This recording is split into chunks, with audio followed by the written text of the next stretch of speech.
के top floor पर थे। जुनून टॉप फ्लोर पर पहुंचते ही उसकी आंखें हैरानी से बड़ी हो गई। उस फ्लोर को बहुत ही खूबसूरती से सजाया गया था। वो पूरा फ्लोर ट्रांसपेरेंट था। हर एक चीज कांच की एक्सपेंसिव और बहुत स्टाइलिश थी, जो देखने में बहुत ही खूबसूरत लग रहा था। और उस फ्लोर के बीचों बीच बहुत ही खूबसूरती से एक टेबल सजाया गया था। जुनून उस टेबल के पास भागते हुए जाती है और उस टेबल पर पड़ी लजीज खाने को देखकर उसके मुंह में पानी आने लगा था। खाने को देखकर जुनून के होठों पर बड़ी स्माइल और आंखों में चमक था। वहीं हसरत जुनून के चेहरे पर स्माइल देखकर उसकी आंखों में कुछ अलग सा ठंडापन था। वहीं जुनून वो सब देखकर खुशी से बोली, ये सब कितना खूबसूरत है, ये आर पार दिखने वाली वॉल और ब्यूटीफुल सा टेबल। जुनून इतना बोलकर रुक गई और सोचते हुए अपनी आंखें घुमाते हुए हसरत के पास जाकर सस्पाइसियस नजरों से देखते हुए बोली, पर हम यहाँ क्यों आए हैं? हसरत जुनून को इग्नोर करते हुए चेयर पर बैठ गया और अपने सख्त आवाज में कहा, हम यहाँ लंच करने आए हैं। जुनून की बात सुनकर बिल्कुल भी सेटिस्फाइड नहीं हुई और हसरत के पास जाकर जुनून अपनी छोटी आंखें करते हुए बोली, पर आपका मुझे यहाँ लाने का क्या मतलब है? आपको पता होते हुए भी कि ये कपल डेटिंग प्लेस है। हसरत ने कहा, हम यहाँ लंच करने आए हैं और तुम्हें खाने से मतलब है या डेटिंग प्लेस होने से? और अगर तुम्हें लंच नहीं करना तो एक कोना पकड़कर बैठ जाओ। जुनून उसकी बात सुनकर मुंह टेढ़ा करते हुए चेयर पर बैठ गई, क्योंकि जुनून को भी बहुत जोरों से भूख लगी थी। वो सुबह से बाहर थी और उसने सुबह भी अच्छे से ब्रेकफास्ट नहीं की थी। वही हसरत एक टिश्यू पेपर लेकर अपने गले पर लगाते हुए अपने हाथ में स्पून लेकर बहुत ही जेंटली तरीके से लंच करने लगा। वही जुनून बिना कुछ किए ही वो स्पून लेकर कंसंट्रेट होकर लंच कर रही थी।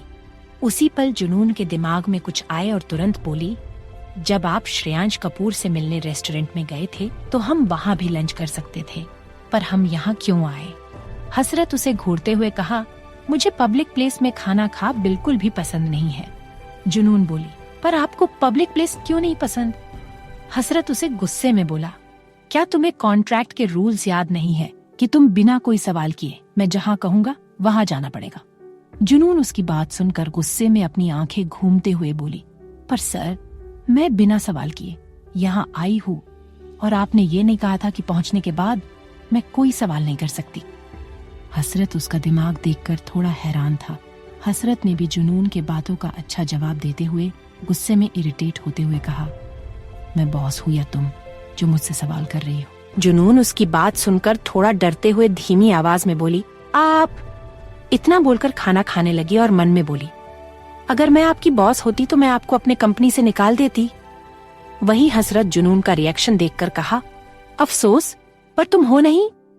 हसरत से जुनून की अपनी मन की जवाब पाकर उसे हैरानी से देखने लगी और कुछ ही देर में वो दोनों अपने लंच खत्म कर दिया और वो दोनों अपने हाथ में वाइन की ग्लास लिए हसरत वाइन की एक सीप लेकर ग्लास को टेबल पर रख दिया। वहीं जुनून उस वाइन को एक झटका में पूरा खत्म कर दी और बोली, आज तक मैंने इतनी टेस्टी वाइन कभी नहीं पी। हसरत उसे सख्त आंखों से घूर रहा था, क्योंकि जुनून उसके सामने इतने पगलों की तरह कभी बिहेव नहीं की थी। वहीं जुनून को अपना सर बाहरी सा लग रहा था। वो वाइन थोड़ी स्ट्रांग थी, इसलिए जुनून को नशा हो रहा था। हसरत ने कहा, तुम्हारा खाना हो गया है तो चलो। हसरत इतना बोलकर जाने लगा। जुनून भी टेबल से खड़ी हो गई, पर वो थोड़ा लड़खड़ाते हुए चलते हुए हसरत से नशे में बोली, हम कहाँ जा रहे हैं? हसरत उसे देखते हुए समझ गया कि वो वाइन की वजह से नशे में है, इसलिए हसरत जुनून के पीछे चलते हुए कहा, घर। जुनून हसरत की तरफ देखते हुए बोली, आपके घर या मेरे घर? जुनून क्यूट तरीके से अपना मुंह हैरानी से खोलते हुए बोली, कहीं आप मुझे अपने घर ले जाकर मेरा फायदा तो नहीं उठने वाले? इसलिए आप मुझे इम्प्रेस करने के लिए यहाँ लाए हैं ना? आप बहुत ही बुरे इंसान हो। हसरत उसकी बात सुनकर अपनी गहरी आंखों से उसे घूरने लगा और गुस्से में कहा, तुम अपना बकवास बंद करो। तभी जुनून लड़खड़ा गई। उसी पल हसरत ने उसे संभाल लिया। हसरत का दोनों हाथ उसके शोल्डर पर था। उसी पल जुनून हसरत का हाथ हटते हुए नशे में बोली, मुझे पकड़िए मत, मैं चल सकती हूँ। हसरत उसे लड़खड़ाता चलता हुआ देख रहा था। तभी उसकी नजर जुनून के शोल्डर पर गई, जहां से उसके ड्रेस का पट्टी सरक रहा था। हसरत अपना कोट उतारकर जुनून को पहना दिया और जुनून के शोल्डर को पकड़कर चलने लगा। वहीं उसी डेटिंग प्लेस पर रूही भी किसी का काफी देर से वेट कर रही थी। उसी वक्त रूही अपने फोन में टाइम देखते हुए बोली, खुद टेबल रिजर्व करके हमारे पहले डेट पर ही गायब है। मैं उसे कॉल करके पूछती हूँ कि वो भी कहाँ है। रूही कॉल करने लगती है। उसका कॉल पिक होते ही रूही थोड़ा गुस्से में बोली, अर्जुन, तुम अभी तक कहाँ पहुंचे हो? दूसरी तरफ से आवाज आई, मेरा कुछ देर और वेट कर लो, मैं बस पहुंचने वाला हूँ। रूही बोली, हाँ, अगर तुम जल्दी नहीं आओगे तो मैं समझ लूंगी कि तुम्हें मुझे डेट करने में कोई इंटरेस्ट नहीं है। रूही इतना बोलकर कॉल डिस्कनेक्ट कर देती है और रूही खुद से बोली, जब तक वो आएगा तब तक मैं वॉशरूम जाकर आ जाती हूँ। रूही इतना बोलकर जाने लगती है। वही जुनून दीवार से टेक लगाकर चल रही थी, क्योंकि जब हसरत ने उसे दोबारा पकड़ा था तब जुनून ने उसके हाथों को झटकार दिया था। उसी पल चलते चलते थक गई और हसरत के पास जाकर बोली, आपको शर्म नहीं आती? एक लड़की नशे में चलने की कोशिश कर रही है और आप उसे शांति से देख रहे हैं। आपको मुझे संभालना चाहिए। हसरत उसकी बेवकूफी वाली बात सुनकर गुस्से में उसे घूरने लगा और कहा, तुमने अभी तो कहा कि तुम चल सकती हो, तो मुझे तुम्हें संभालने की क्या जरूरत है? जुनून के गाल नशे में गुलाबी हो गए थे, जिससे वो बहुत क्यूट लग रही थी। उसी पल जुनून अपनी आंखें छोटी करते हुए बोली, जब मैं आपको मुझे उठने के लिए नहीं कहती हूँ तो मुझे अपने गोद में उठा लेते हैं, और जब मैं अब कह रही हूँ तो आप मुझे नखरे दिखा रहे हैं।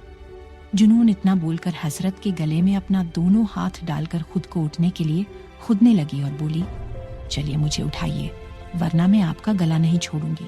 जुनून बार बार खुद कर जिद कर रही थी। हसरत जुनून को ऐसा करता देख उसे न चाहते हुए भी उसे अपने गोद में उठा लिया और चलने लगा। जुनून खुश होकर बोली, आखिरकार मैंने अपने बॉस को झुका ही दिया। हसरत उसकी बात सुनकर गुस्से में कहा, चुप करो, वरना मैं तुम्हें इसी बिल्डिंग से नीचे फेंक दूंगा। जुनून डर गई और बहुत मासूमियत से बोली, आप मुझे मार देंगे तो मैं आप पर केस कर दूंगी। नहीं, अगर मैं मर जाऊंगी तो केस कैसे करूंगी? जुनून हसरत से बोली, मुझे बिल्डिंग से फेंकेगा मत, मैं चुप रहूंगी। जुनून इतना बोलकर अपने मुंह पर उंगली रख लेती है। जुनून को ऐसा करता देख उसके होठों पर एक छोटी सी स्माइल आ गई। जुनून उसके चेहरे को बहुत गौर से देख रही थी।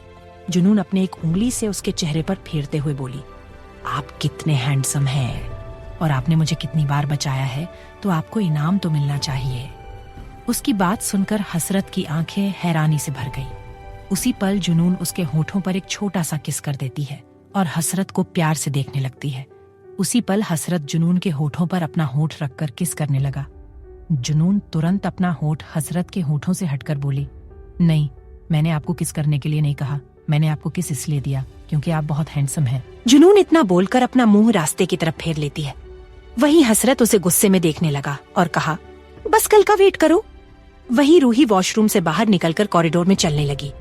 वो कुछ ही कदम बढ़ी थी, उसी पल उसके कदम एक जगह पर ही जम गए। रूही की आंखें गुस्से भर गईं और चिल्लाई, अर्जुन। वही अर्जुन एक लड़की को दीवार से सटाकर किस कर रहा था।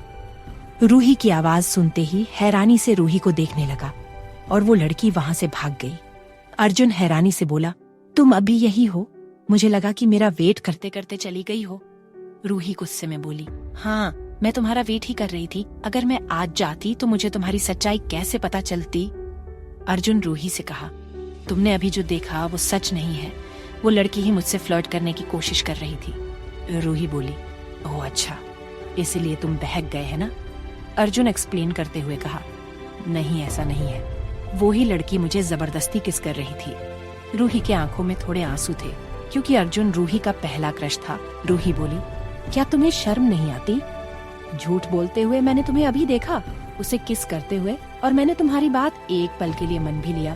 तो क्या तुम छोटे बच्चे हो कि तुम उसे दूर नहीं कर सके? रूही की बात सुनकर उसका मुंह शर्म से लटक गया और बोला, तुम खुद सोचो ना, मैं ऐसा क्यों करूंगा जबकि मैं तुम्हें डेट कर रहा हूँ। रूही बोली, अब मुझे कुछ नहीं सोचना, मैं जा रही हूँ। रूही इतना बोलकर गुस्से में वहां से जाने लगी। वही अर्जुन रूही को जाता हुआ देख गुस्से में रूही की तरफ जाते हुए रूही का हाथ पकड़कर दीवार में सटा दिया और गुस्से में कहा, मैंने तो बस दूसरी लड़की को किस किया है, इसमें इतना भड़कने वाली क्या बात है? रूही गुस्से बोली, मुझे छोड़ो, तुम बहुत नीच हो। तुम्हें किस करना एक छोटी बात लगती है, पर मेरे लिए एक धोखा है जो तुमने मुझे दिया है। और गर्लफ्रेंड होते हुए भी जिनके लिए किस एक छोटी सी बात होती है, उसके पास कितनी गर्लफ्रेंड्स होंगी और कितनी को किस किया होगा और तुम उनमें से ही एक हो। उसी बात सुनकर अर्जुन हंसते हुए कहा, तुमने मुझे सही पहचाना, मैं उनमें से ही। मेरे पास बहुत गर्लफ्रेंड्स हैं जिनमें तुम भी शामिल हो। रूही गुस्से में बोली, मैं तुम्हारी गर्लफ्रेंड नहीं हूँ तो मुझे छोड़ो। इतना बोलकर अर्जुन को धक्का देकर जाने लगती है। उसी पल उसने फिर से उसे पकड़कर अपने हाथों से घेरते हुए दीवार में सटा दिया और गुस्से में कहा, मैंने तुम्हें मुंबई की सबसे बड़ी पार्टी का टिकट दिया और मैं तुम्हें डेटिंग के लिए इतने बड़े बिल्डिंग में लाया। मैंने तुम्हारे पर इतने पैसे उड़ाए ताकि तुम मेरी गर्लफ्रेंड बन जाओ और बिस्तर पर मेरे बाहों में गिर जाओ, लेकिन तुम मुझे बिना कुछ दिए ही जा रही हो। रूही डिस्गस्टिंग नजरों से देखते हुए गुस्से में बोली, तुम अपनी बॉडी नीड को पूरा करने के लिए मुझे गर्लफ्रेंड बनाना चाहते थे। छे, मुझे घिन आती है तुमसे कि मैंने तुम जैसे को पसंद किया। अर्जुन गुस्से में रूही का मुंह दबाते हुए कहा, सही कहा, तुम इतनी खूबसूरत हो भी तो कौन नहीं चाहेगा कि तुम उसके बाहों में रहो। रूही अर्जुन को फिर से धक्का देकर भागने की कोशिश करती है, पर अर्जुन उसे कमर से कस लेता है। रूही बोली, जाने दो मुझे, वरना मैं तुम्हारे पर हैरेसमेंट का केस कर दूंगी। उसकी बात सुनकर अर्जुन कहा, तुम जानती हो ना मैं कौन हूँ, तो तुम्हारे बातों का कोई मतलब नहीं मानता। इतना बोलकर उसे और टाइट पड़कर जबरदस्ती किस करने लगता है। वही रूही खुद को छुड़ाते हुए बोली, छोड़ो मुझे। लेकिन अर्जुन उसकी बातों को अनसुना करके उसके गले पर विल्ली किस किया जा रहा था। उसी पल रूही रोते हुए उसे दोबारा धक्का देकर भागने की कोशिश करती है, पर अर्जुन ने उसे दोबारा पकड़कर उसके गालों पर एक थप्पड़ मार दिया, जिससे रूही के होठों से खून निकलने लगता है। उसी पल अर्जुन रूही के दोनों हाथों के बाजुओं को फाड़ दिया और उसे दीवार पर धक्का दे दिया, जिससे रूही की पीठ में काफी चोट लग गई। उसे दर्द के मारे उसके आंखों से और भी आंसू निकलने लगे और हेल्प के लिए चिल्लाने लगी। अर्जुन धीरे धीरे रूही के होठों के करीब आने लगा। वही जुनून अभी भी हसरत के गोद में नशे में थी और वो दोनों अभी फर्स्ट फ्लोर के कॉरिडोर में थे। जुनून हसरत का चेहरा देख रही थी। तभी उसे किसी के चीखती आवाज आई। जुनून उस आवाज को पहचान गई और उस तरफ देखने लगी और हसरत भी सामने देखते ही अपने जगह पर ही रुक गया। आगे जानने के लिए सुनते रहिए क्रूएल्टी ऑफ माई CEO। क्या यहाँ कुछ चल रहा है? ओ, सिर्फ पॉकेट FM पर। डेटिंग बिल्डिंग के सामने जुनून खड़ी थी और उसके साथ में यश और रूही भी थे। यश ने कहा, हम लोग यहाँ क्यों खड़े हैं? हमें अंदर जाना है ना? रूही यश के बातों पर जवाब देते हुए बोली, हम लोग 3 हैं तो हमें एंट्री नहीं देंगे, क्योंकि यहाँ का एक रूल है कि यहाँ कपल की साथ में एंट्री होती है या फिर पहले से ही कपल को रिजर्वेशन करना पड़ता है। यश जुनून से कहा, तब हमें अंदर जाने की क्या जरूरत है जब तुम इनके कंप्यूटर को हैक करके CCTV फुटेज चुरा सकती हो। जुनून परेशान होकर बोली, तुम जानते हो ना कि किसी के कंप्यूटर को हैक करके कुछ चुरा नहीं सकते, क्योंकि ये चीज इल्लीगल है और इसमें बहुत आसानी से पता चल जाता है कि किसी ने उनके कंप्यूटर हैक कर लिया है, तो हमें कोई और आइडिया सोचना होगा। जुनून की बात सुनकर तीनों आइडिया सोचने लगे।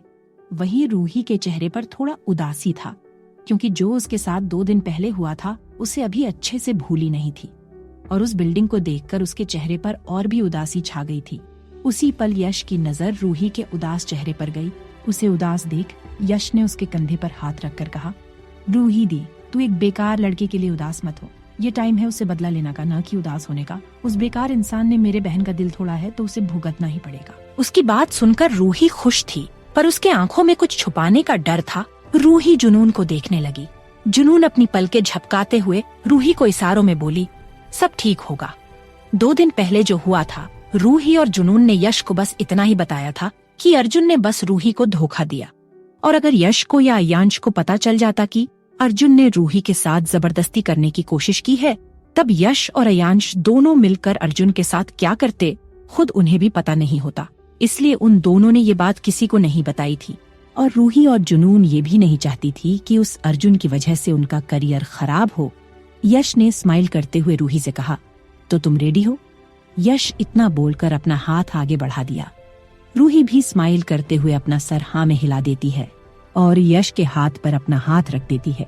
उसी पल जुनून भी अपना हाथ उन दोनों के ऊपर रख देती है और कहती है, गेट रेडी फॉर रिवेंज। इतना बोलकर तीनों मुस्कुराने लगे और अपना हाथ हटाकर बिल्डिंग के अंदर जाने लगे।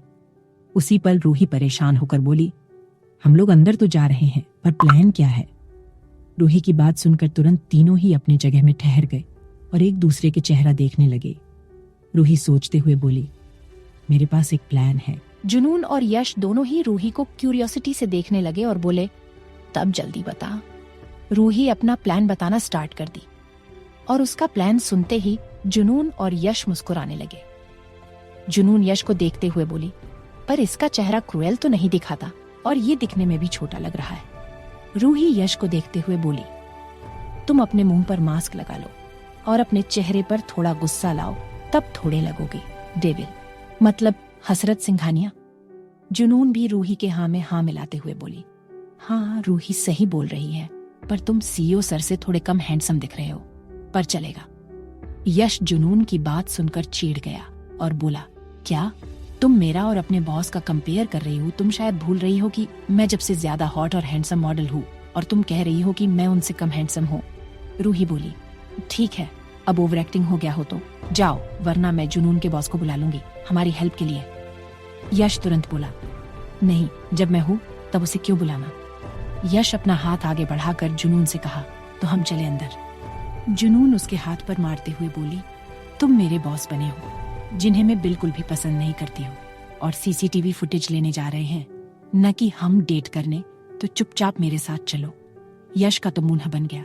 वहीं रूही जुनून की बात सुनकर मुस्कुराते हुए बोली, तू भले ही पसंद न करती हो, पर वो करता है, मैंने देखा है तेरे लिए उसे पजेसिव होते हुए। वही बिल्डिंग के अंदर पहुंचते ही रिसेप्शनिस्ट के पास जाते हुए जुनून बोली, हेलो, मैं जुनून सिन्हा हूँ और जो मेरे पीछे खड़े हैं वो हसरत सिंघानिया है, हमें आपसे कुछ हेल्प चाहिए थी। रिसेप्शनिस्ट बोली, हेलो, आपको कैसी हेल्प चाहिए? जुनून थोड़ा परेशान होकर बोली, हम यहाँ 2 दिन पहले आए थे और जब हम अपना डेट खत्म करके जा रहे थे तब मेरा इंपॉर्टेंट चीज फर्स्ट फ्लोर पर गिर गया था, इसलिए मुझे उसे ढूंढने के लिए सीसीटीवी फुटेज देखना है। रिसेप्शनिस्ट थोड़ा हैरान होकर बोली, हम आपको सीसीटीवी फुटेज नहीं दिखा सकते, ये हमारे रूल्स के खिलाफ है, क्योंकि यहाँ बड़े बड़े बिजनेसमैन और सेलिब्रिटीज आते हैं तो हम उनकी प्राइवेसी खराब नहीं करना चाहते हैं। और क्या आप बता सकती है कि वो आपकी इंपॉर्टेंट चीज क्या है, तो हम उसे ढूंढने में आपकी हेल्प करेंगे।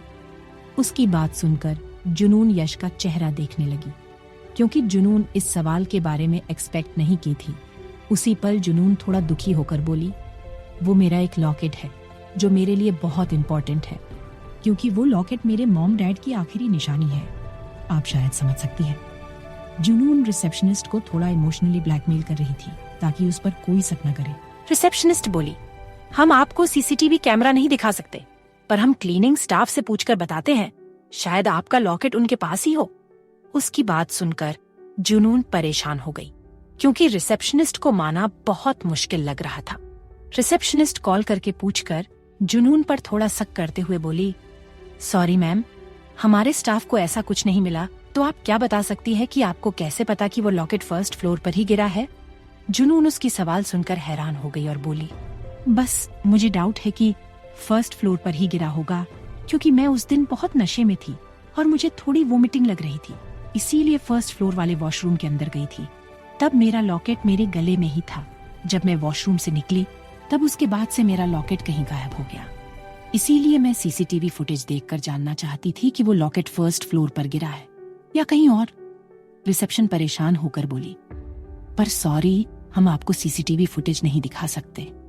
जुनून उसकी बात सुनकर उसे अंदर ही अंदर गुस्सा आने लगा। जुनून धमकाते हुए बोली, आप जानती है ना मेरे पीछे कौन खड़े हैं? एशिया के सबसे बड़े बिजनेसमैन हसरत सिंघानिया, और आप उनके सामने ही मुझे मना कर रही है। जानती है ना आप कि आपके इस बदतमीजी के लिए ये पूरा बिल्डिंग खरीद सकते हैं। यश उसकी बात सुनकर हैरानी से जुनून को देखने लगा। यश ने मास्क लगाया हुआ था, इसलिए उसका रिएक्शन कुछ पता नहीं चल रहा है। यश अपने मन में बोला, जुनून तुम क्या बोल रही हो?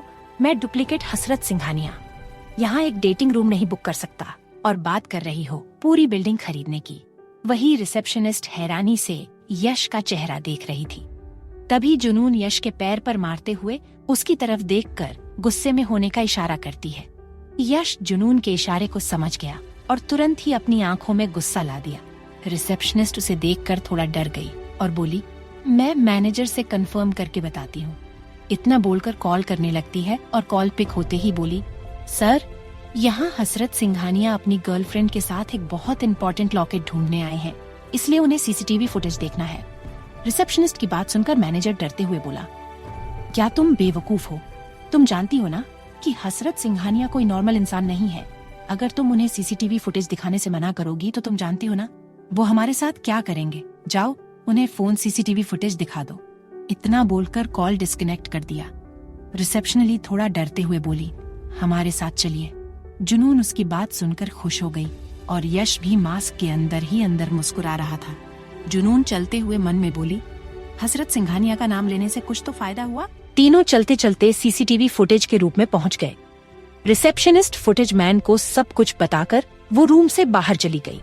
वही जुनून और यश फुटेज मैन को देख रहे थे, क्योंकि फुटेज मैन के होते हुए वो फुटेज नहीं चुरा सकते थे। तभी उस आदमी का फोन रिंग होने लगा। वो आदमी अपने फोन की स्क्रीन को देखा जिस पर सर दर्द फ्लैश हो रहा था। वो आदमी उस नाम को देखकर डर गया और जुनून और यश से कहा, हमने कुछ टाइम दीजिए, मेरी सिर दर्द मतलब मेरी पत्नी का कॉल आ रहा है। इतना बोलकर तुरंत ही रूम के बाहर निकल गया। वही वो दोनों उसकी बात सुनकर हंसने लगे। उसी पल जुनून बोली, हैंडसम बॉय, तुम बाहर उस आदमी पर नजर रखो और मैं सीसीटीवी फुटेज निकलती हूँ। उसकी बात सुनकर यश ने अपना सर हाँ हिलाकर उस आदमी पर नजर रखने चला गया। जुनून नहीं चाहती थी कि यश को कुछ पता चले कि उस दिन रूही के साथ क्या हुआ था, इसलिए जुनून यश को बाहर भेजती थी। तभी जुनून अपना काम स्टार्ट कर देती है और सब अपने फोन में रिकॉर्ड करने लगी। जुनून सब रिकॉर्ड करके जैसे ही पीछे मुड़ी वैसे ही यश उसके पीछे खड़ा था। जुनून उसे देखकर अचानक ही डर गई और बोली, तुम यहाँ कब से खड़े हो? उस पर यश ने नॉर्मल वे में कहा, मैं बस अभी आया हूँ। उसकी बात सुनकर जुनून एक लंबी सांस लेकर छोड़ देती है। यश ने कहा, तुम्हें फुटेज मिल गया है तो हम चले? जुनून बोली, हाँ चलो। वह दोनों वहां से निकल गए। वही रूही बाहर ही खड़ी थी। तभी रूही जुनून और यश को देखने लगी। उसी पल वो दोनों रूही के पास आकर बोले, हमें मिल गई जो हमें चाहिए था। रूही मुस्कुराने लगी और तीनों वहां से निकल गए। एक वीक बाद हसरत अपने कार में बैठे आईपैड में ब्रेकिंग न्यूज देख रहा था। उस न्यूज में बताया जा रहा था कि एक्टर अर्जुन एथॉल को कई लड़कियों के साथ जबरदस्ती करने और सिड्यूस करने के लिए उन पर कई केस फाइल की गई है। पुलिस भी उन्हें पकड़ने के लिए निकल गई है और उनका पूरा करियर बर्बाद हो गया है। जो कभी एक्टर अर्जुन को प्यार दिया करते थे, अब उन्हें उसे कई गुना नफरत किया जा रहा है। ये न्यूज देखकर हसरत के होठों पर तिरछी स्माइल थी। हसरत उस न्यूज को देखकर कहा, तुमने अपने आप को प्रूव कर दिया है कि तुम सबसे यूनिक हो, और जो यूनिक चीज होती है वो हसरत सिंघानिया की होती है, रॉयल एम्पायर। जुनून अपने डेस्क पर बैठी वो ही न्यूज देख रही थी। न्यूज देखकर उसके चेहरे पर बहुत खुशी थी। उसी पर जुनून का फोन रिंग होने लगता है। जुनून अपने फोन के डिस्प्ले को देखी जिस पर रूही फ्लैश हो रहा था। जुनून मुस्कुराते हुए कॉल पिक कर लेती है और बोलती है, कंग्रेचुलेशंस, हम जीत गए और हमने रिवेंज भी ले लिए है। रूही खुश होकर बोली, थैंक यू सोलमेट, मुझे खुशी है कि मेरी फ्रेंड है, तू सबसे अच्छी है। जुनून बोली, हाँ, और भी खुशी है को तू मेरी फ्रेंड है, तू हमेशा मेरा साथ देती है, तो मैं तेरे लिए तो इतना कर सकती हूँ। कॉल के दूसरी साइड से रूही बोली, तुझे भी कंग्रेचुलेशंस, क्योंकि तेरा अब 3 साल का कॉन्ट्रैक्ट अब 3 महीने का हो गया है। जुनून को 3 महीने का कॉन्ट्रैक्ट सुनकर वो कुछ सोचने लगी और बोली, हाँ। रूही बोली, बस हाँ, तुम्हें तो खुशी होनी चाहिए कि तू उस डेविल से बच जाएगी। जुनून तुरंत बोली, नहीं, मैं बहुत खुश हूँ। रूही स्माइल करते हुए बोली, तो इस बात पर सेलिब्रेट हो जाए। जुनून बोली, हाँ ठीक है। रूही सोचते हुए बोली, पर तेरा बॉस उतना बुरा नहीं है जितना हम सोचते हैं, और मुझे लगता है कि वो तुम्हारे लिए कोई फीलिंग रखता है। उसकी बात सुनकर जुनून तुरंत बोली, तू ज्यादा ही सोचने लगी है तो तू आराम कर और कॉल डिस्कनेक्ट कर, मैं तुमसे घर आके बात करती हूँ। रूही बोली, ओके। इतना बोलकर कॉल डिस्कनेक्ट कर देती है। उसी वक्त हसरत उसके पास आकर उसके डेस्क के पास खड़ा हो जाता है। जुनून हसरत को अचानक देखकर डर गई और अपनी आंखें बड़ी किए बोली, आप? हसरत अपने कोल्ड आंखों से देखते हुए कहा, हाँ मैं। हसरत जुनून के टेबल पर एक कॉन्ट्रैक्ट रखते हुए कहा, तुमने अपने आप को प्रूफ किया तो शर्त के मुताबिक 3 साल का कॉन्ट्रैक्ट तोड़कर 3 महीने का कर दिया। जुनून उस कॉन्ट्रैक्ट को देखकर खुश हो गई। वही हसरत उसकी स्माइल देखकर उसकी आंखें सख्त हो गईं और अपना चेहरा जुनून के चेहरे के पास करते हुए कहा, तुम इस कॉन्ट्रैक्ट को देखकर तुम बहुत खुश हो क्योंकि तुम्हें मुझसे दूर जाने में जल्दी है। जुनून उसकी नजदीकी देखकर अपना सलाइवा घटते हुए इनोसेंट तरीके से हसरत को देखने लगी। उसी पल हसरत ने जुनून के होठों पर अपना होठ रख दिया। आगे जानने के लिए सुनते रहिए cruelty on of my CO, सिर्फ पॉकेट एफएम पर। अनएक्सपेक्टेड किस से जुनून आंखें फाड़े हसरत जुनून को देखने लगी। वहीं हसरत जुनून बहुत सॉफ्टली किस कर रहा था। उसी पल हसरत ने जुनून के होठों पर काट लिया। जुनून अपने होश में आ गई और हसरत को खुद से जैसे ही दूर करने जाती है, उससे पहले ही हसरत उसके होठों को छोड़ दिया। जुनून उसे गुस्से में देखने लगी। वहीं हसरत अपने होठ को अपने अंगूठे से साफ करते हुए डेविल स्माइल कर रहा था। जुनून उसे हैरानी से देखने लगी। हसरत ने शरारती स्माइल करते हुए कहा, 3 महीने का कॉन्ट्रैक्ट भी तुम्हें मुझसे पीछे नहीं छोड़ा सकता। हसरत इतना बोलकर अपने केबिन में चला गया। जुनून हसरत को जाता देख गुस्से में बोली, आप बहुत बुरे हो। जुनून इतना बोलकर अपने होठ को सहलाने लगती है। तभी जुनून की नजर कॉन्ट्रैक्ट पड़ी। उसे देखते ही पता नहीं क्यों जुनून के चेहरे पर स्माइल नहीं थी। वहीं मुंबई के रोड बहुत भीड़ लगी थी। सभी गुस्से में चिल्लाए जा रहे थे और किसी पर सड़े टमाटर और अंडे फेंक रहे थे। सभी पुलिस वाले उस भीड़ को हटा रहे थे। कई सारे रिपोर्टर एक आदमी को घेरे सवाल पर सवाल किए जा रहे थे। कई रिपोर्टर ने उस इंसान के मुंह के पास माइक लगाकर सवाल करते हुए बोले, आपने उन लड़कियों के साथ ऐसा क्यों किया? आप ये सब कब से करते आ रहे हैं? आप इंडिया के सबसे बड़े एक्टर होते हुए भी आपने इतनी घटिया हरकत क्यों की? क्या आप लड़कियों को बस एक बॉडी नीड समझते हैं? बोलिए अर्जुन ऐथाल, हमें जवाब चाहिए, हमें जवाब दीजिए अर्जुन ऐथाल। अर्जुन गुस्से में सबको देख रहा था। उसके हाथों में हथकड़ी बंधी हुई थी। उसी पल एक औरत उसके चेहरे पर अंडा फेंकते हुए कहा, तुम्हें इतनी घटिया काम करते हुए शर्म नहीं आई? तुम्हें मर जाना चाहिए। वही पुलिस सबको धक्का देते हुए अर्जुन को ले जा रहे थे। अर्जुन पुलिस के वैन में बैठने ही जा रहा था कि तभी अर्जुन के सिर के बीच से एक गोली आर पार होगी। अर्जुन को गोली लगते ही वो सीधा जमीन पर गिर गया। वही खड़े सभी लोग हैरानी से अर्जुन को देख रहे थे और पुलिस अर्जुन को मारने वाले को दी ढूंढने लगे। और वहीं उन भीड़ से दूर एक बिल्डिंग पर 2 लड़के अपने चेहरे पर मास्क लगाए और अपने सिर पर काली कैप पहने उस भीख को देख रहे थे। एक लड़के के हाथ में गन था। उसने ही अर्जुन को शूट किया था। वो दोनों अर्जुन को मारने के बाद वहां से जाने लगे। तभी वो दोनों अपने बाइक पर बैठते हुए अपने चेहरे पर से और सर पर से मास्क और कैप को निकाल दिए। वो दोनों कोई और नहीं, यश और जिसके हाथ में गन था वो अय्यांश था। अय्यांश की आंखें क्रुएलिटी से भरा था और यश की आंखों में कोल्डनेस झलक रहा था। यश एक हफ्ते पहले की बात सोच रहा था, जब जुनून फुटेज चुराने के लिए यश को उस आदमी पर नजर रखने के लिए बाहर भेज दी थी और यश के जाते ही जुनून अपना काम स्टार्ट कर दी थी। वही यश उस आदमी के पीछे तो गया था, पर वो आदमी उसके आंखों के सामने से ओझल हो गया था। इसलिए यश दोबारा सीसीटीवी फुटेज रूम में आ गया था और तब जुनून रूही का फुटेज ले रही थी। तब उस वक्त यश रूम में आ चुका था। यश उस फुटेज को देखकर उसका पूरा शरीर गुस्से से कांप गया, पर वो जुनून और रूही के सामने कुछ रिएक्ट नहीं किया, क्योंकि वो उन दोनों को अच्छे से समझता था कि उन दोनों ने ये बात क्यों छिपाई थी। इसलिए उसने अपने चेहरे पर कोई भाव नहीं लाया। तभी यश सब सोचते हुए अपनी बाइक स्टार्ट कर दी और अय्यांश भी अपनी बाइक स्टार्ट कर चुका था। वो दोनों एक दूसरे का चेहरा देखकर बहुत स्पीड से वहां से निकल गए। रूही का घर। हॉल में रूही अपने मॉम के साथ सोफे पर बैठी थी। वो दोनों न्यूज देख रहे थे जिसमें अर्जुन का ही न्यूज चल रहा था।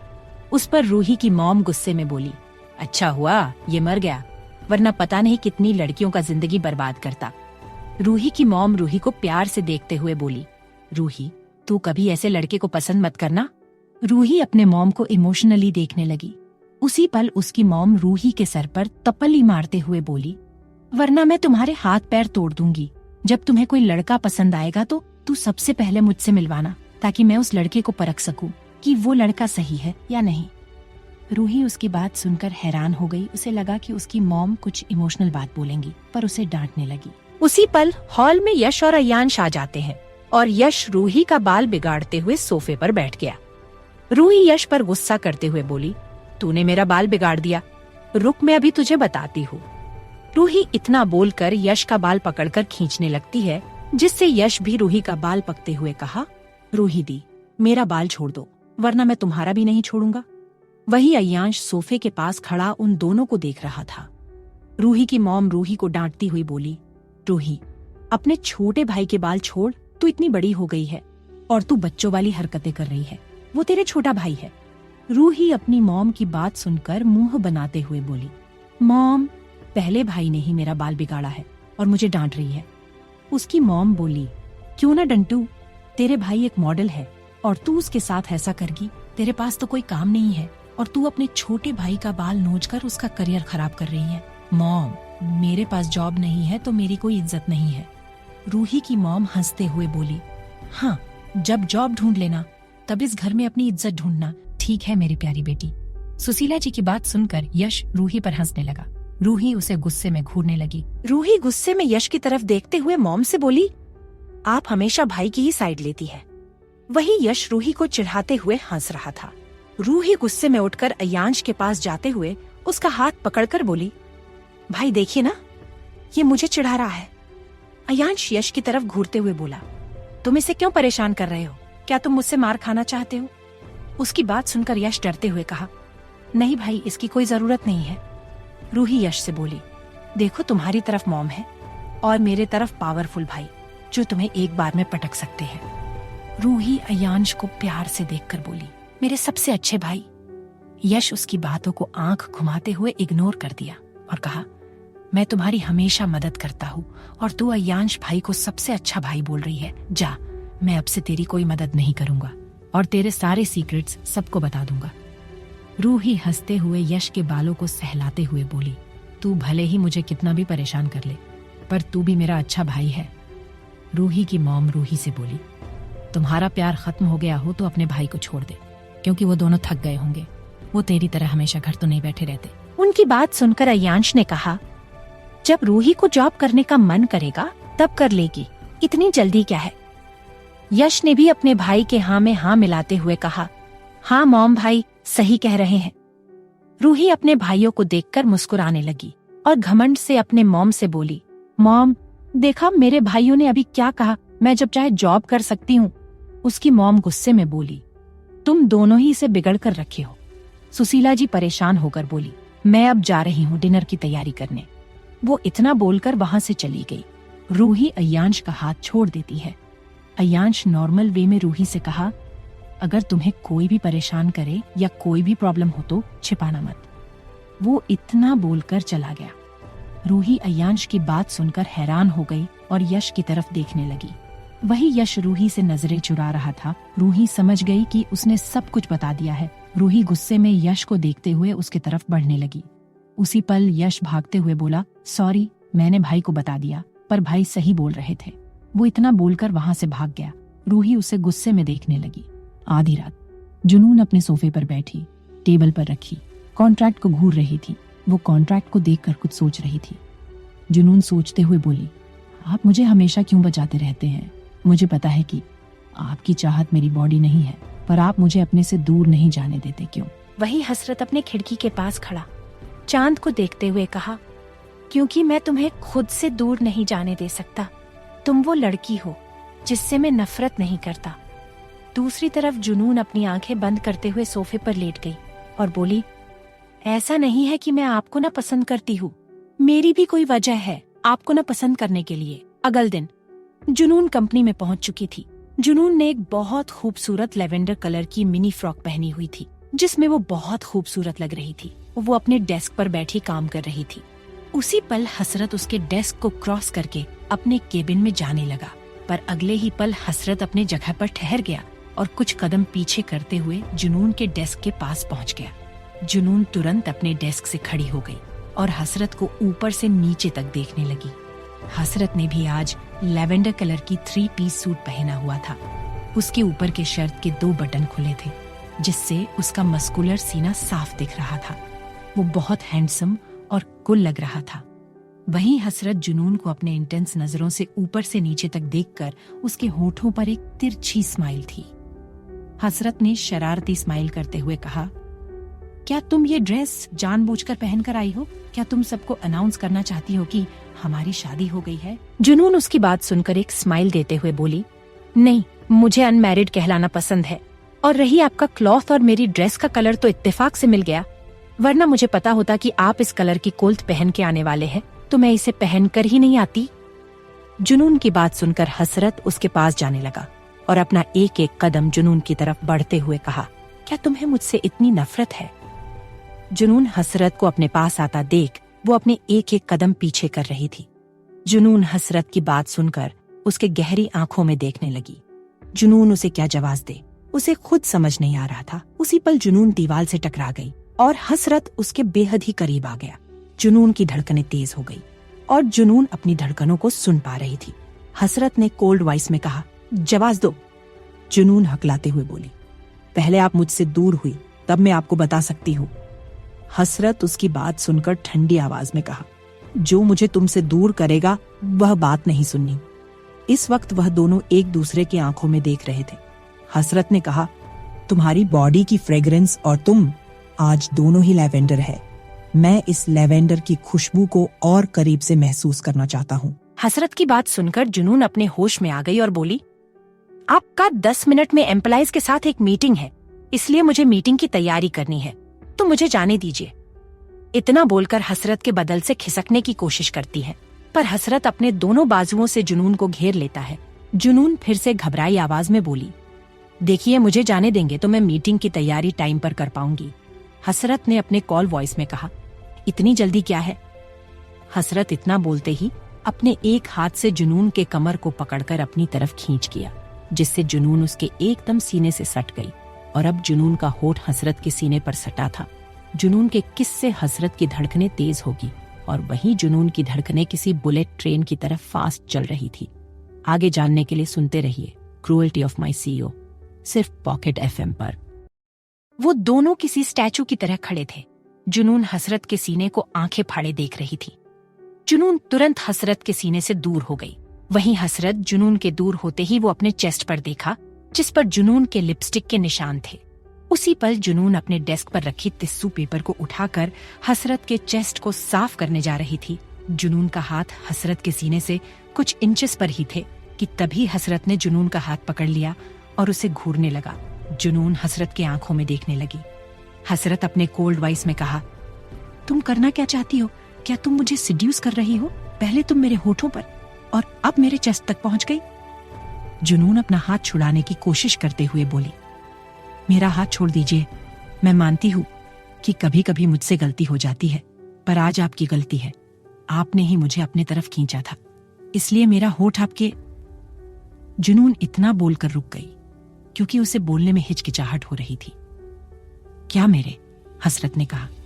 जुनून उसके चेस्ट की तरफ इशारा करते हुए बात बदलते हुए बोली, अपना चेस्ट क्लीन कर लीजिए। इतना बोलकर अपना हाथ हसरत से छुड़ा लेती है।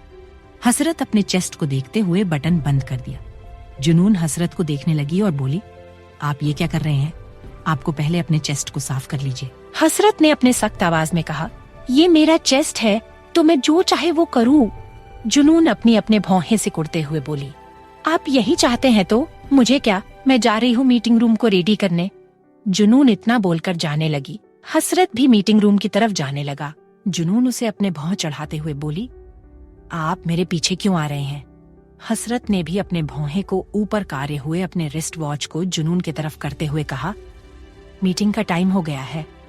उसकी बात सुनकर अपना गुस्से में मुंह बनाने लगती है और अपने डेस्क के पास जाते हुए कुछ फाइल्स उठाकर मन में बोली, मैं एक दिन इनके चक्कर में पागल हो जाऊंगी। जुनून इतना बोलकर हसरत के पीछे चलने लगती है।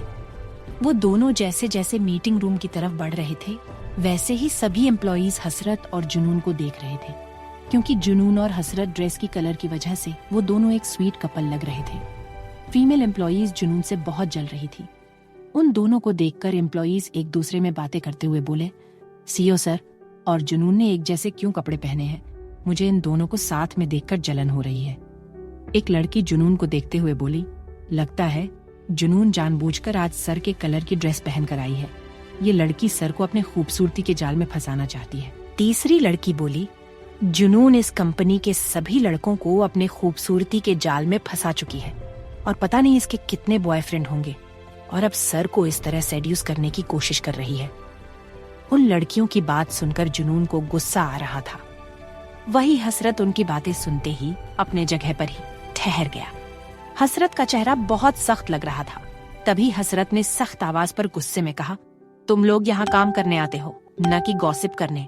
अगर तुम लोगों का काम करने का मन नहीं है तो तुम लोग अभी रिजाइन कर दो। जिस लड़की ने जुनून के बहरे में बोली थी, उसे हसरत अपनी सख्त आंखों से देखते हुए सख्त आवाज में कहा, कल से तुम्हें इस कंपनी में आने की जरूरत नहीं है। वो लड़की हसरत की बात सुनकर उसके आंखों में आंसू भर आए और बोली, सर मुझे जॉब से मत निकालिए, मैं अब से ऐसा कुछ नहीं बोलूंगी सर, प्लीज मुझे मत निकालिए। जुनून को उस लड़की को गिड़गिड़ाते हुए नहीं देख पा रही थी। भले ही उस लड़की ने जुनून को कुछ भी बोला हो, पर जुनून नहीं चाहती थी कि उसकी वजह से किसी की जॉब चली जाए। वहीं हसरत इतना बोलकर मीटिंग रूम की तरफ बढ़ गया। जुनून भी उसके पीछे पीछे मीटिंग रूम तक पहुंच गई। सभी एम्प्लॉयज मीटिंग रूम में मौजूद थे। हसरत हेड चेयर पर जाकर बैठ गया और जुनून उसके पीछे खड़ी हो गई। सभी मेल एम्प्लॉयज जुनून को देखने लगे। उसी पल हसरत उन सब की तरफ घूरते हुए कहा, मीटिंग स्टार्ट करो। उसी पल ऋषि मीटिंग रूम में आ जाता है और एक सीट पर बैठ जाता है और कहता है, भाई मैं आ गया, अब मत पूछिएगा कि मैं यहाँ क्यों आया हूँ।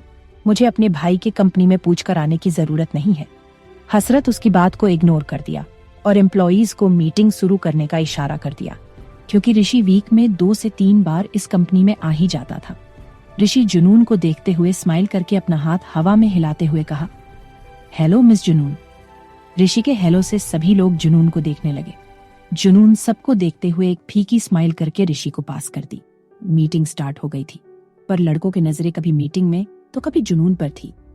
तभी हसरत अपने सख्त आवाज में जुनून से कहा, तुम मेरे लिए कोल्ड कॉफी लेकर आओ। जुनून वहां से चली गई। कुछ देर बाद जुनून अपने हाथ में कॉफी ला रही थी। वो मीटिंग रूम के डोर तक ही पहुंची थी। उसी पल डोर खुल गया और हसरत मीटिंग रूम से निकलकर अपने केबिन की तरफ बढ़ गया। जुनून उसके पीछे चलते हुए बोली, मीटिंग इतनी जल्दी खत्म हो गई। हसरत जुनून की बात सुनकर एकदम से रुक गया। उसके पीछे चल रही। जुनून हसरत के अचानक रुकने की वजह से वो संभल नहीं पाई और वो नीचे गिरने लगी। उसकी आंखें डर से कस गई, पर उसे महसूस हुआ कि उसे किसी ने बाहों में पकड़ लिया है। जुनून अपनी आंखें धीरे से खोलकर देखने लगती है। वहीं हसरत जुनून को अपने बाहों में पकड़े उसे अपने कोल्ड आंखों से देख रहा था।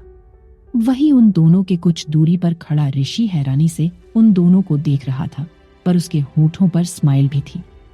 जब हसरत मीटिंग रूम से निकल रहा था, तब ऋषि भी उसके पीछे पीछे निकल गया था। ऋषि उन दोनों के पास आते हुए जुनून के हाथ से कॉफी लेकर पीते हुए कहा, भाई पहले तो आप किसी लड़की को गिरते हुए नहीं संभालते थे और आज आप मिस जुनून को अपने बाहों में भरा है, मैं इसका क्या मतलब समझूं? ऋषि की बात सुनकर जुनून तुरंत संभलते ही हसरत से थोड़ी दूर हो गई। हसरत ने अपने सख्त आवाज में चलते हुए कहा, जो तुम्हें समझना है समझो, मुझे कोई फर्क नहीं पड़ता। ऋषि हसरत के पीछे चलते हुए बोला, पर भाई आपको कोई फर्क नहीं पड़ता तो अपने जो मीटिंग रूम में किया है उसके बारे में क्या कहना चाहेंगे? जुनून ऋषि की बात सुनकर नासमझी में मन में बोली, मीटिंग रूम में कुछ हुआ था क्या? और ये दोनों इतनी जल्दी कैसे चले आए? जुनून अपने डेस्क के पास पहुंच गई। हसरत केबिन में जाते हुए ऋषि से कहा, जो अपने काम पर फोकस नहीं करते वो यही डिजर्व करते हैं। ऋषि केबिन में जाते हुए कहा, हाँ सही कहा, वो सब यही डिजर्व करते हैं क्योंकि वो सब काम पर ना ध्यान देकर मिस जुनून पर दे रहे थे, इसलिए उन सभी मेल एम्प्लॉयज को आपने फायर कर दिया। ऋषि ये सब बोलकर हसरत के मुंह से सच निकलवाना चाहता था। वही जुनून अपने डेस्क पर बैठी थी, उसके दिमाग में कुछ चल रहा था। कुछ देर बाद ऋषि केबिन से निकला, तभी उसकी नजर जुनून पर गई, जो अभी भी कुछ सोच रही थी। ऋषि स्माइल करते हुए जुनून के पास जाकर बोला, आप किस ख्यालों में खोई है? क्या आप मेरे भाई बारे में तो नहीं सोच रही थे? जुनून ऋषि की बात सुनकर होश में आ गई और तुरंत बोली, नहीं, मैं उनके बारे में क्यों सोचूंगी? ऋषि ने कहा, हाँ, पर आप दोनों आज किसी स्वीट कपल जैसे लग रहे हैं। ऋषि इतना बोलकर वहां से चला गया। जुनून उसे देखने लगी। ऐसे ही पूरा दिन गुजर हो गया। शाम का अगला दिन जुनून हसरत के कार में बैठी थी और हसरत ड्राइव कर रहा था। जुनून हसरत को देखते हुए बोली, आप मेरे साथ ऐसा क्यों करते हैं? मुझे बिना बताए कहाँ ले जा रहे हैं? हसरत नॉर्मल वे में कहा, तुम्हारा कॉन्ट्रैक्ट बदला है, रूल्स नहीं। जुनून उसकी बात सुनकर धीमी आवाज में बोली, हाँ, लेकिन आप ये तो बता ही सकते हैं कि हम किसी काम से रिलेटेड जा रहे हैं। हसरत ने कहा। नहीं। उसका जवाब सुनकर जुनून फिर से पूछने जाती है। तभी हसरत ने सख्त आवाज में कहा, अब कोई सवाल नहीं। जुनून उसकी बात सुनकर उसे एक तक देखते हुए तुरंत अपना मुंह दूसरी तरफ फेर लेती है। वही रूही एक समुद्र के पास बैठी खूबसूरत ढलती सूरज को देख रही थी। उसके चेहरे पर शांति और अकेलापन था, क्योंकि रूही और जुनून हमेशा एक साथ सनसेट देखने आती थी। रूही ढलती सूरज को देखते हुए बोली, ये शाम हर रोज की तरह खूबसूरत लग रही है। तभी रूही को किसी की आवाज आई, पर तुमसे काम खूबसूरत है। रूही उसके तरफ देखने लगी। वही ऋषि रूही की तरफ आ रहा था। उसके हाथ में 2 पॉपकॉर्न थी। ऋषि रूही के पास आकर बैठ गया और एक पॉपकॉर्न के कप को रूही के हाथ में देते हुए कहा, सनसेट का मजा कुछ खाते हुए आता है। रूही उसे देखते हुए नॉर्मल वे में बोली, तुम यहाँ क्या मेरा फिर से पीछा कर रहे हो? ऋषि मुस्कुराते हुए कहा, आज तुम मुझसे गुस्से में नहीं बोली। रूही बोली, मैंने जो पूछा वो जवाब दो। तुम मेरा पीछा कर रहे हो? ऋषि रूही को देखते हुए कहा, हमेशा की तरह नहीं, मुझे तुम्हारा पीछा करने की जरूरत नहीं है। तुम मुझे बिना ढूंढे ही मिल जाती हो। रूही ऋषि पर शक करते हुए पॉपकॉर्न को देखकर बोली, अगर तुम मेरा पीछा नहीं कर रहे हो तो ये तुम्हारे हाथ में पॉपकॉर्न कैसे? ऋषि रूही को एक पॉपकॉर्न के स्टॉल की तरफ इशारा कर दिया और कहा, तुम आज मुझे देखकर गुस्से में क्यों नहीं हो? रूही पॉपकॉर्न को खाते हुए बोली, मैं नहीं जानती, पर शायद इस वजह से क्योंकि आज मैं अकेली हूँ। उसकी बात सुनकर ऋषि रूही को प्यार से देखते हुए सनसेट देखने लगा। वो दोनों सनसेट को देख रहे थे। वो किसी प्यारे से कपल लग रहे थे। आगे जानने के लिए सुनते रहिए क्रूएल्टी ऑफ माई सीईओ, सिर्फ पॉकेट एफएम पर। ऐसे ही पूरी शाम ढल गई। रूही एक लंबी सांस लेते हुए छोड़ देती है और वहां से खड़ी होते हुए जाने लगी। रूही को ऐसे जाता देख ऋषि तुरंत उठकर रूही के आगे जाते हुए कहा, कहाँ जा रही हो? रूही उसके साइड से निकलते हुए बोली, घर जा रही हूँ। ऋषि तुरंत रूही के आगे आते हुए कहा, कुछ देर और रुक जाओ ना। रूही गुस्से में बोली, क्यों रुकूं मैं? ऋषि ने कहा, क्योंकि मैं तुम्हें कुछ दिखाना चाहता हूँ। रूही गुस्से में बोली, मुझे कुछ नहीं देखना, मेरा रास्ता छोड़ो। रूही इतना बोलकर जाने लगी। ऋषि उसके पीछे चलते हुए कहा, बस मुझे अपना आधा घंटा दे दो। आधा घंटे खत्म होते ही चली जाना, मैं नहीं रोकूंगा और पता नहीं फिर हम कब मिलेंगे। रूही गुस्से में उसके तरफ पलते हुए बोली, नहीं, मुझे तुम्हारे पर अपनी आधे घंटे वेस्ट नहीं करनी है। रूही को गुस्से में देखकर ऋषि स्माइल करने लगा, क्योंकि रूही को इस तरह देख ऋषि को पहले जैसी रूही लग रहा था। ऋषि मुस्कुराते हुए कहा, अब लग रही हो मेरी इन गर्लफ्रेंड। रूही उसकी बात सुनकर और भी गुस्से में आ गई और बोली, मैं तुम्हारी कोई गर्लफ्रेंड नहीं हूँ जो तुम मुझे अपनी गर्लफ्रेंड बुलाते हो, और तुम मुझसे चाहते क्या हो? ऋषि तुरंत कहा, तुम्हारे आधे घंटे। रूही बोली, तुम मेरे साथ बिना कुछ बोले बैठे थे, इसलिए मैं बस तुम्हें 15 मिनट्स देती हूँ। ऋषि तुरंत भागते हुए कहा, कोई बात नहीं, मेरे लिए 15 मिनट्स काफी है। तुम मेरा कुछ देर वेट करो, मैं आता हूँ। वो इतना बोलकर वहां से चला गया और रूही फिर से बैठ गई। वहीं हसरत और जुनून मुंबई के सबसे बड़े बिल्डिंग के टेरेस पर खड़े थे। जुनून उस टेरेस पर पहुंचते ही सब कुछ हैरानी से देखने लगी। वो पूरा टेरेस लाइट्स से सजा हुए था, जो देखने में बिल्कुल किसी जगमगाते जुगनू की तरह लग रहा था। तभी जुनून रेलिंग के पास जाते हुए खुशी से पूरे मुंबई देखने लगती है। उस बिल्डिंग से पूरा मुंबई शहर दिख रहा था, जो दिखने में बहुत खूबसूरत और रोमांटिक लग रहा था। वही हसरत जुनून को देखते हुए उसके तरफ बढ़ रहा था। वही जुनून हसरत की तरफ पलते हुए बोली, पर हम यहाँ क्यों हैं? उसके इतना पूछते ही हसरत ने अपना होंठ जुनून के गुलाबी होठों पर रख दिया। जुनून उसके किस से ही तुरंत उसकी आंखें बंद हो गई थीं और उसका दोनों हाथ रेलिंग पर था। उसी पल हसरत अपने दोनों हाथों से जुनून के कमर को खींच लिया, जिससे जुनून का हाथ हसरत के कंधों पर चला गया था और उसे अपने बाहों में भरकर बहुत पैशनेटली किस करने लगा। हसरत के किस में किसी तरह की कशिश थी, जिससे जुनून भी महसूस कर पा रही थी। इस वक्त उन दोनों के धड़कनें बहुत फास्ट चल रही थी। जुनून न चाहते हुए भी हसरत के किस के भंवर में फंस रही थी। उसे हसरत का किस करना बुरा नहीं लग रहा था। जुनून अब थोड़ी थोड़ी बहकने लगी थी। उसका हाथ हसरत के गले पर जाने लगा। हसरत ये देखकर जुनून को और भी वाइल्डली से किस करने लगा। हसरत जुनून के अपर लिप्स को वाइल्डली किस करते हुए लीक कर रहा था। अब जुनून भी हसरत के किस में साथ देने लगी। हसरत जुनून के किस से हैरान तो था। अब वो दोनों बहुत की वाइल्ड और पैशनेट किस कर रहे थे। तभी जुनून के आंखों से एक आंसू गिर गया और जुनून तुरंत ही हसरत को गुस्से में धक्का दे देती है, जिससे हसरत उसे दूर हो जाता है। वही रूही ऋषि का इंतजार कर रही थी। तभी ऋषि उसके पास आकर बैठ जाता है। रूही हैरानी से ऋषि को देखने लगी और बोली, तुम मुझे कुछ दिखाना चाहते थे ना, कहाँ है वो चीज? ऋषि ने कहा, बस 10 सेकंड। वो इतना बोलकर रूही का चेहरा आसमान की तरफ कर दिया और अपने फोन में रोमांटिक सा गाना चलाकर वो भी आसमान की तरफ देखने लगा। रूही मन ही मन गिनतियां गिन रही थी। ऋषि रूही को देखते हुए लास्ट वर्ड काउंट करते हुए कहा, 9, 10। उसके इतना कहते ही आसमान में बहुत खूबसूरत रंग बिरंगे कलर की आतिशबाजी शुरू हो गई। आसमान पूरा हर कलर से भर चुका था। रूही कलरफुल आसमान को और रोमांटिक गानों को फील कर पा रही थी। रूही बहुत सुकून से आसमान की खूबसूरती को देख रही थी और वही ऋषि रूही के चेहरे को प्यार से देख रहा था। उसी पल रूही की नजर समुद्र पर पड़ी, जिस पर पूरा रंग बिरंगा आसमान उस पानी में दिख रहा था, जो देखने में और भी ज्यादा उस पल को खूबसूरत बना रहा था। उसी पल ऋषि ने एक चुकी बजाई और आसमान में एक स्माइली फेस बन गया।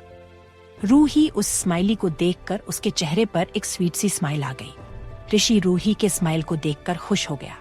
वो पूरा प्लेस इतना रोमांटिक लग रहा था कि रोड पर चल रहे सभी कपल किस कर रहे थे और सिंगल लोग बस उसे देखकर अपने पार्टनर को मिस कर रहे थे।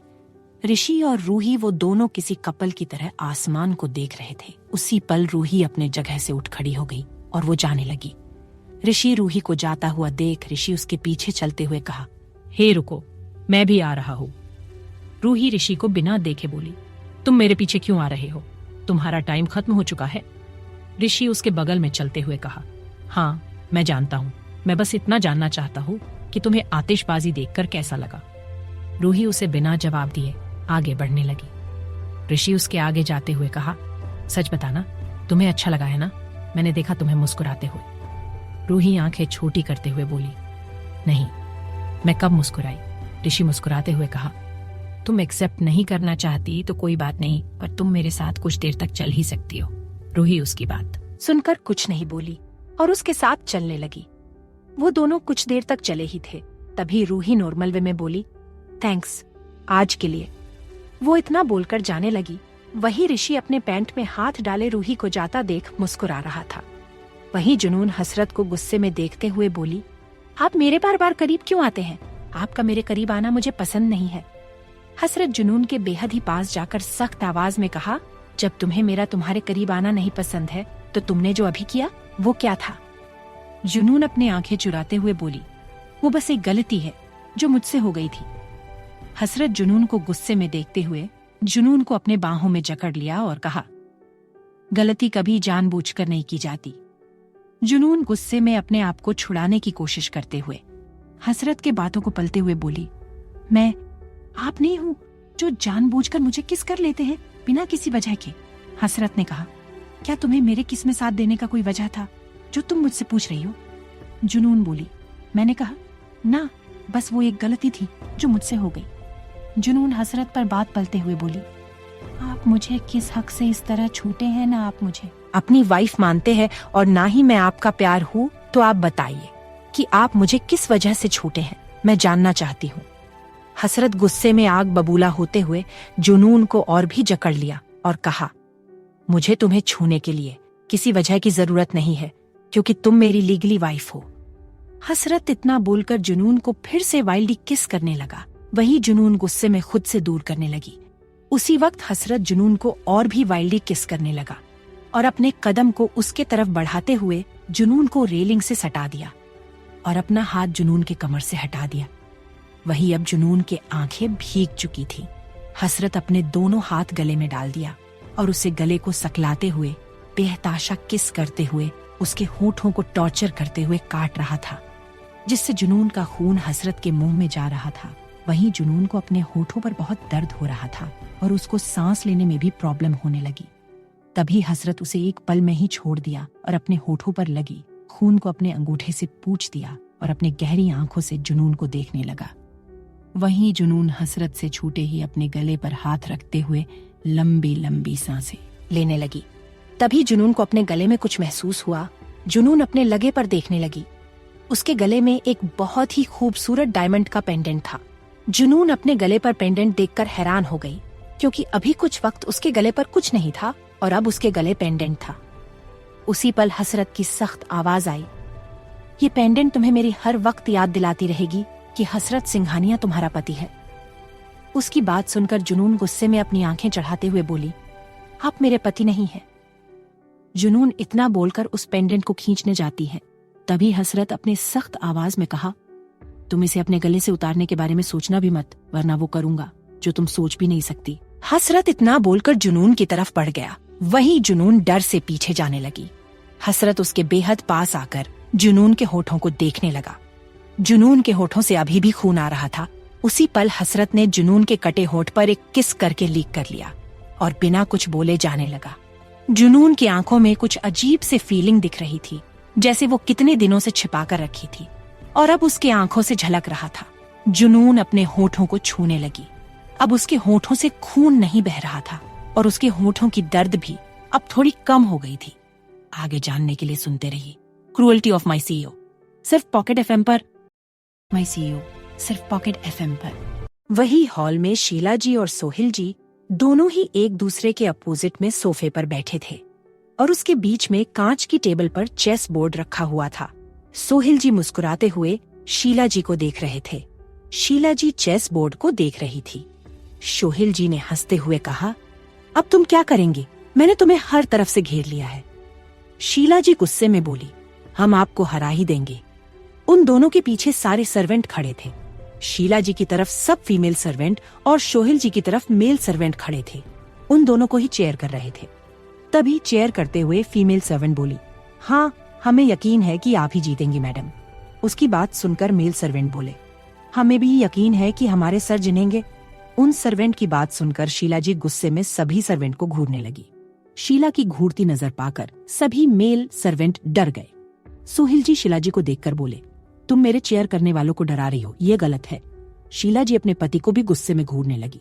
सभी सर्वेंट शीला जी से काफी डरते थे, क्योंकि अगर उनसे गलती हो जाती थी तो शीला जी सबको बहुत डांटती थी, पर सबसे अच्छा से अच्छा बिहेव करती थी। तभी ऋषि हॉल में एंटर करता है। ऋषि मुस्कुराते हुए अपने मॉम डैड के पास जाता है। ऋषि चेस को देखते हुए अपने मॉम की तरफ से चाल चलते हुए कहा, डैड चेक एंड मीट, आप हार चुके हैं। सोहिल जी ऋषि को हैरानी से देखने लगे और बोले, ऋषि तुमने ये क्या किया? ये तुम्हारी मॉम का चाल था, तुमने क्यों चला? शीला जी मुस्कुराते हुए बोली, आप हार गए इसलिए आपको गुस्सा आ रहा है। सोहिल जी स्माइल करते हुए बोले, शीला डार्लिंग, मैं छोटी मोटी बातों पर गुस्सा नहीं करता, मुझे तो खुशी है तुम जीती हो। शीला जी उनके बातों पर मुस्कुराने लगी। तभी शीला जी सभी सर्वेंट को बोली, सभी जाइए, डिनर की तैयारी करिए। उनका ऑर्डर पाकर सभी लोग वहां से अपना सर हाँ में सर झुकाते हुए चले गए। वहीं हसरत जुनून को अपने रूम में ला चुका था। वो दोनों बैकयार्ड से दरवाजे से अंदर आ गए थे, पर वो डोर भी हॉल में जाती थी, पर सभी लोग हॉल में गेम देख रहे थे। तभी हसरत जुनून को अपने रूम में लेकर आ गया था। जुनून एक ठंडी सांस छोड़ते हुए बोली, अच्छा हुआ कि हॉल में हमें किसने नहीं देखा। क्या आपके पैलेस में इतने सारे बॉडीगार्ड और सर्वेंट रहते हैं? आपको तो बिल्कुल किंग जैसे फीलिंग आती होगी। जुनून हसरत के पूरे रूम को देख रही थी। हसरत का रूम बहुत ही बड़ा और हर तरफ खूबसूरत एंटीक पीस से भरा हुआ था। उसका रूम डार्क ब्लू कलर का था और उसके फर्नीचर भी ब्लू कलर की थी और उन पर गोल्डन कलर का टच दिया गया था, जिससे उसका रूम बहुत ही परफेक्ट और शानदार लग रहा था। हसरत अपने ड्रॉर में से फर्स्ट एड बॉक्स को लेकर जुनून के पास पहुंच गया और जुनून को फर्स्ट एड बॉक्स देते हुए अपने कोल्ड वॉइस में कहा, दवा लगा लो। जुनून फर्स्ट एड बॉक्स देखने लगी और उसमें से एक क्रीम निकालते हुए अपने पैरों पर लगाने लगती है, पर उसे अपने पैरों पर बहुत दर्द हो रहा था। जुनून का पैर किसी गुब्बारे की तरह फूल गया था। जुनून दर्द से अपनी आंखें बंद किए धीरे धीरे पैरों पर दवा लगाने लगी। जुनून अपने बंद किए हो बोली, पैर में दवा लगाने पर मुझे पैर में दर्द नहीं हो रहा। हसरत जुनून के पास खड़ा था। हसरत अपने दोनों हाथ फोल्ड किए जुनून के पैर को अपने दोनों भौहें उठाए देख रहा था। जुनून अनजाने में अपनी चोट की जगह छोड़कर सब जगह लगा रही थी।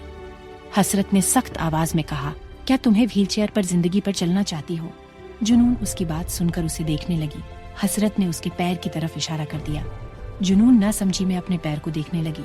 वो अपने पैर को देखते ही गुस्से में अपने होठों को आपस में दबाते हुए खुद पर गुस्सा और पछतावा करते हुए मन में बोली, जुनून करा ली ना इंसल्ट, इसीलिए मैं सोचूं कि मुझे दर्द